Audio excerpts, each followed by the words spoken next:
Hi guys, welcome back to my channel. My name is Faith and I am here with my friend Koech. If you've not watched our previous video on unit trust, you need to do that before watching this particular one. So we thought we should do a more less serious sort of video where we answer a few general questions. And so Koech is going to ask me some questions which I've not seen before, and I'm going to ask him some as well.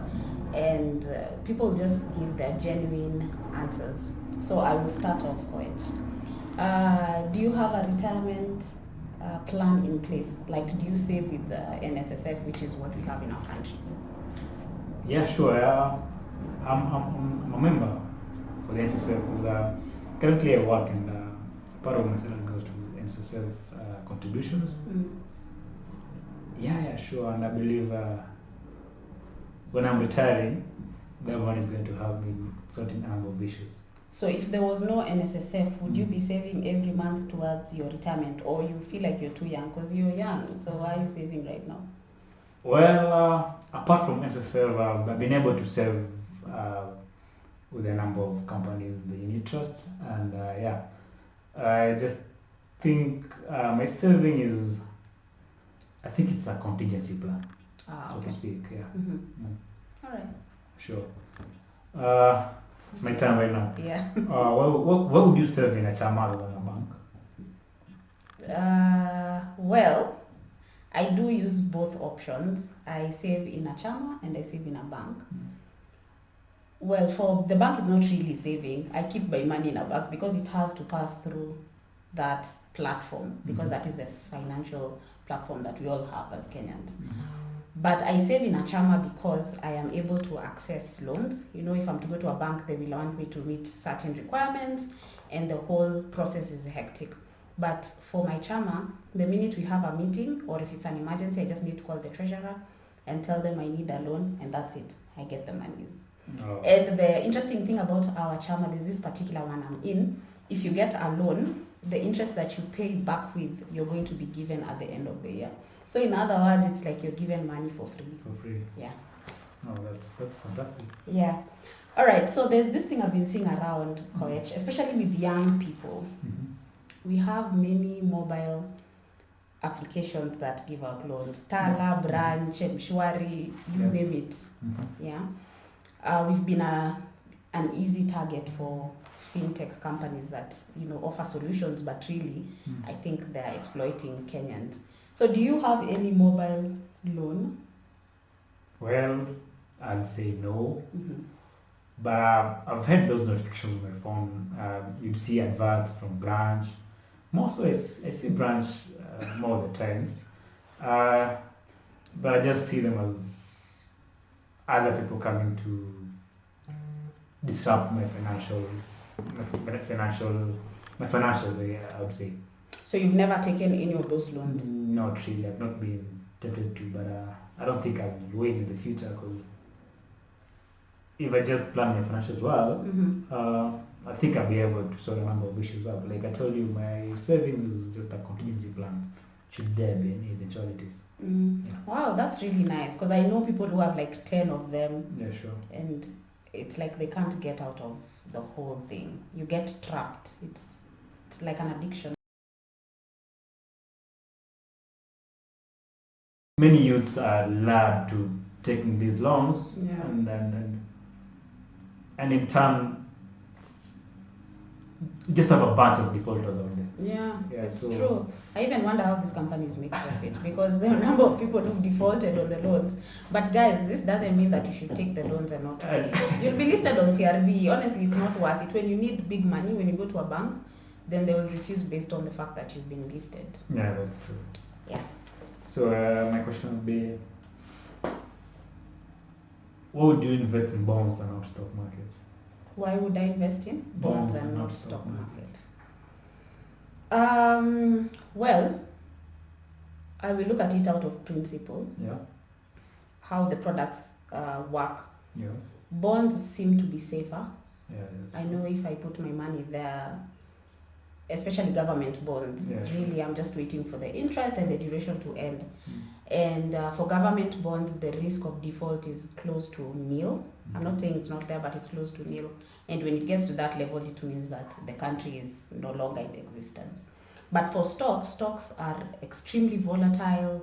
They move with markets, the performance of a company, news in the, during the day, whichever news comes along. So that volatility is what makes me avoid. Yeah. I'd rather not take that risk. Let me take something that is less risky. Yeah, sure. Yeah. And your returns are guaranteed. And my returns are guaranteed, especially for government bonds. I'm not talking about corporate bonds, guys. Yeah. It is a whole ball game altogether. Yeah, sure. Yeah. So my third question is, Koech, what are your views on sending money to your parents or to your relatives every other month? In other words, it's known as black tax, where they say that if you're African, if you're black, there's always this expectation from your dependents or people out there that think, since you have a job, you have to take care of them. What are your thoughts on that? Well, I'd give it I'd say it's not a bad thing, so to speak of, because you see parents think that when they take you to school or they do stuff for you, they're investing in you, and in return you should pay them back or so. But I don't take it as me paying back. Generally just help where you can, but it shouldn't be like you should not be like you forced, or it's a must thing to do. Okay. Only that you should help where you can. That's my take. Yeah, just help where you can, but it's not cast to stone that you should just be sending the money. And so you won't be cast if you don't. I don't know. There won't be any cars. There won't be any cars. Yeah. Yeah. Okay. It's like taking your sibling to school. Yeah. It's not your obligation. Yeah.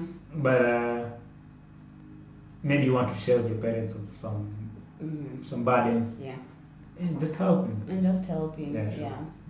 It's good to help. It says when you help, you get returns from God. I don't know, but it's good to help. Okay. Yeah. All right. So yeah, my question. Sorry.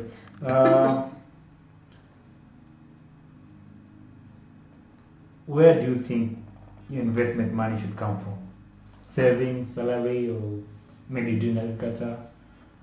Which spot among your portfolio do you think your money should come from for you to invest? Well, I believe you can only invest what is coming in. So it has to be either in form of a salary, or if you mentioned agriculture, so if you sell, savings, if you're selling your items, there is an income that's coming in. Now, out of that income, you're not going to save all of it. You will spend some, then you will save some. So out of your savings, now that is what you move to investments. So in other words, there are some people who usually say that they ask you, do you believe in savings or do you believe in investments?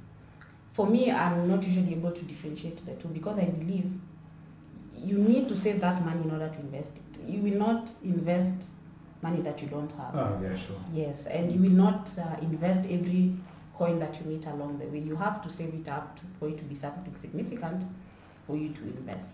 And investing later on in the years to come turns to be savings, because maybe you had a property, you want to dispose that property to invest it in another property. So just savings, savings, investments, they're used interchangeably. Yeah, sure. For me. So you'd rather take your money from the salary to invest? After all of it, or no. Of course I can't invest or save all of my money. That one is a lie. I have a life to live, I have expenses. So only a small portion. Thank you for bringing that up. Would you invest all the money you have? Oh my God, I would die out of because the people who do that, I mean, remember, to invest you need to stay afloat as well. Yeah. Invest and don't die of hunger. Exactly. Because it doesn't make sense you invest in money and you're dying of hunger. Exactly. Yeah, sure. Yeah, you need to create a balance. A there. balance. Yeah, you should strike a balance between the two, savings and well, you could invest a bigger chunk, yes, but stay afloat.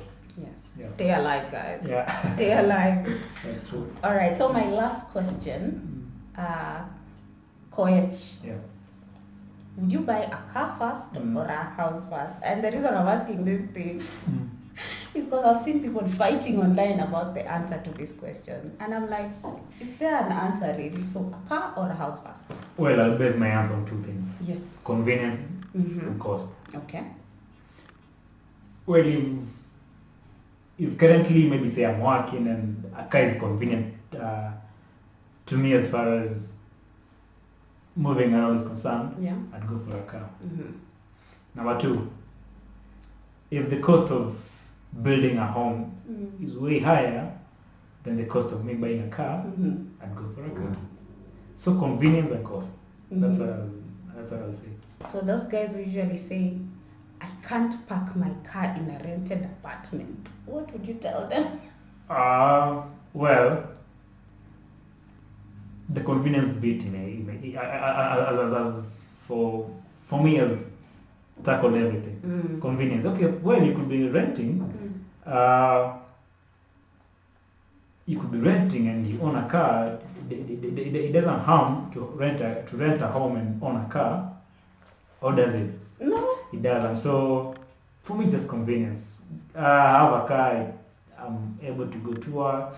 If I have a meeting, I'll rush to that meeting. I don't really have to wait for a matatu or so.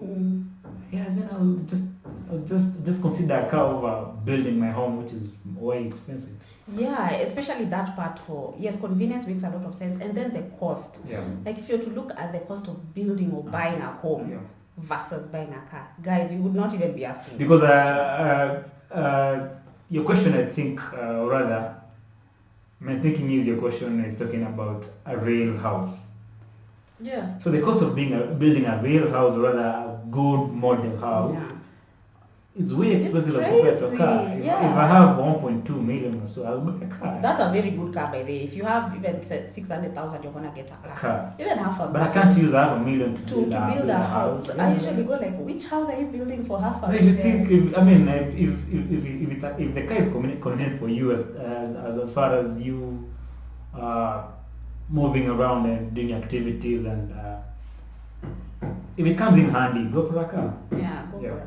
Then there was this time. And life is easy, guys. Don't kill yourself wanting to build a house first and having a very, very hard time executing your activities or your day-to-day activity. Buy a car. Buy a car and be flexible. There's this time when it was raining heavily in Nairobi. Yeah. Then guys were saying those guys who have homes should drive those homes to the office. Thank you. Yeah, so I hope this question is well covered. And if you want to buy a car, go ahead, buy it. Don't feel guilty for buying a car if you live in a rented apartment. Convenience and cost. And if you want to buy a house, go ahead, buy that house and take that matatu to work. Yeah. It is fine, whichever you want to do, but the bashing needs to stop. Guys who own cars are perfectly okay. Guys who own homes are perfectly okay. Yeah, sure. Because let's say about buying a house. Let's say you want a car worth 10 million. No, I wouldn't recommend that. But I'd rather you buy a unit. But if you want a car that is less of a million. If you want a car worth 10 million though, Koech, it means you have money. It means you can actually. No, I'm talking about. Let's say you have 12 million. Yes. And you're juggling between buying a car and buying a unit or a house for that matter. Buy a house. But I'd be shocked if someone has 12 million and they're still trying to wonder. Maybe they won a lottery, you never know. Maybe they won a lottery, maybe they struck a very big deal and it came in lump sum. Buy a house, don't buy a car. Alright, sawa. Buy a house worth 10 million, buy a car worth 1 million. You'll have sold the two. Yeah. Yeah. Alright, sawa.